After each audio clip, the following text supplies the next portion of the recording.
আপনারা যদি কখনো ব্রাহ্মণদের কাছে ক্ষতিগ্রস্ত হন বা কোনো প্রশ্নের সম্মুখীন হন, কোনো শাস্ত্র গ্রন্থের সম্মুখীন হন, তাহলে অবশ্যই আমাদেরকে জানাবেন, মেসেজের মাধ্যমে জানাবেন। আমরা তাৎক্ষণিকভাবে ব্যবস্থা নিব। এবং এরকম গুরুচাঁদ ঠাকুরের সৈনিক যদি কোথাও দেখতে পান, তাদের সাথে আলাপ আলোচনা করবেন এবং প্রত্যেকটা মানুষের কাছে এই মেসেজগুলো পৌঁছে দেবেন। আমি এখন মিন্টু, আমার শ্রদ্ধাবোধন দাদা মিন্টু বিশ্বাস, তার সম্পর্কে ব্রাহ্মণ্যবাদ সম্পর্কে আমরা জানবো।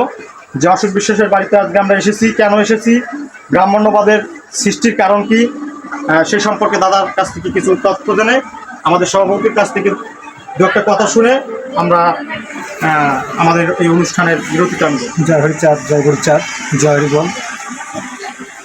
শ্রদ্ধেয় অশোক কাকার সাথে এই মতুয়া জগতে এসে মোটামুটিভাবে পরিচিত থাকা লোকদের থেকে উনি আমাকে খুব ভালো জানেন এবং স্নেহ করেন। সেই উপলক্ষে তার মায়ের শরীর অসুস্থ, প্রথমত বলি সেই উপলক্ষে আছি। আপনারা সবাই প্রার্থনা করবেন এই যে ঠাকুরমা অসুস্থ আছেন, তিনি যেন সুস্থ হয়ে আমাদের মাঝে ফিরে আসতে পারেন এবং মতুয়ার সাথে কাঁধে কাঁধ মিলিয়ে চলতে পারেন, মতুয়ার বাজারে ঘুরতে পারেন। ব্রাহ্মণ্যবাদ বিষয়ে বলার মতো তেমন কিছুই নেই।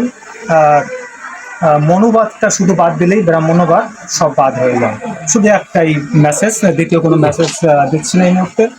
যদি কারো কোনো মতবাদ সম্পর্কে বা ব্রাহ্মণ্যবাদ কীভাবে ধ্বংস করা যায় এই বিষয়ে জানার প্রয়োজন হয়, আমাদের মেসেজ করে জানাবেন, আমরা সেই উত্তরগুলো দেওয়ার চেষ্টা করবো। জয় হরিচাঁদ। এখন আমরা আমাদের যে সভাপতি আছে তার কাছ থেকে একটি কথা শুনবো, যে কি ব্রাহ্মণ্যবাদ থেকে কিভাবে মানুষকে সামনে এগিয়ে নিয়ে যাওয়া যায়।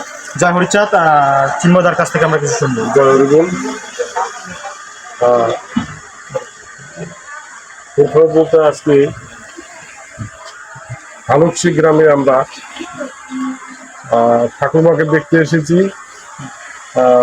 ওনার জন্য আপনারা সবাই হরি ঠাকুর বা গুরুচাঁদ ঠাকুরের কাছে প্রার্থনা করবেন, তিনি যেন সুস্থ হয়। আর ওনার ছেলে যে বাহিরে আছে তিনিও যেন সুস্থ থাকেন, পরিবারের সবাই যেন সুস্থ থাকে। আমি একটা কথাই বলবো যে ব্রাহ্মণবাদ পূর্বে থেকে যে ব্রাহ্মণরা যে অত্যাচারগুলো করেছে আমাদের উপর, সত্যিকার অর্থে আজকে আমরা যে নমশূদ্র জাতি, আমরা কিন্তু সংখ্যালঘু ছিলাম না। তাদের অত্যাচারে আজকে সংখ্যালঘু আমরা হতে বাধ্য হয়েছি। তা আর নয়, এখন থেকে আমরা আমাদের একটাই মেসেজ থাকবে, সেটা হলো যে শিক্ষা দীক্ষায় শিক্ষিত হও, হরির নামে কর্ম করো। আজকে আমরা যদি সুশিক্ষায় শিক্ষিত হতে পারি, তাহলে আমাদের রাজনৈতিক দিক বলেন, দেশের কল্যাণের দিকে বলেন, জাতির কল্যাণের দিকে বলেন, সব কিছু দিয়ে আমরা সুন্দরভাবে পরিচালনা করতে পারবো। এটা বলে আমি সবাইকে সবার প্রতি অনুরোধ রাখছি। জয় হরি। জয় জয় হরিচাঁদ।